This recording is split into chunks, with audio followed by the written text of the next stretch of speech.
Good morning sir. So bali ito na po pala yung order nyong no, Opay 03 na naka Fusion Lab yan, isang set na yan sir no.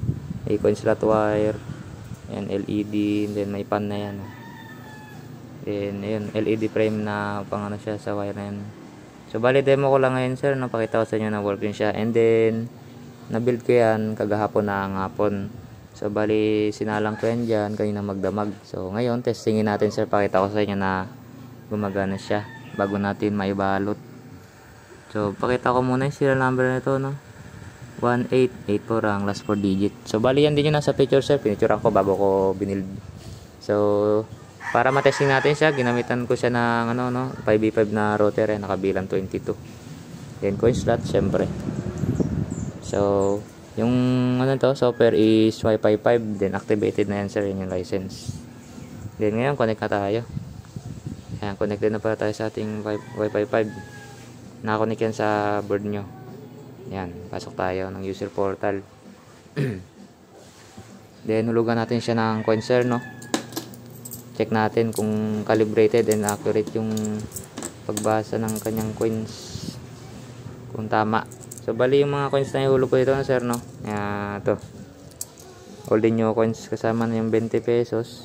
Tingnan natin kung mababasa ng ng system nya lahat. So ang total nitong barya natin is 52 pesos lahat. So hulugan natin, insert coin tayo. Welcome, please insert coin. Thank you.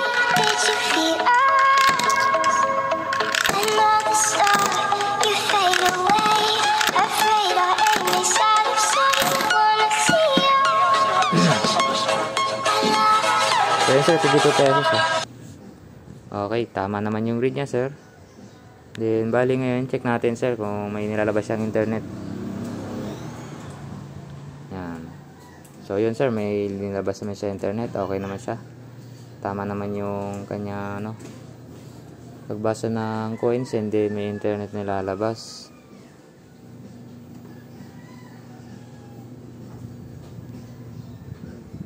Yan sir, tingnan natin ngayon ang kanyang download Mbps and upload Mbps. Ang kanyang download is 48.9.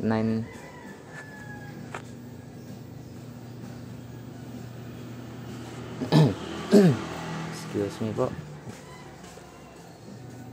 Then ang kanyang upload is 53.7 sir. So yan sir, working na itong unit nyo sir no. So yan yung Sunon brand. Dinemo ko lang sa inyo sir, pinakita ko sa inyo na gumagana na tong board bago natin maibalot at maipadala. Ngayon ko na ito papadala sir no, ibalot na natin. So yan sir, thank you po.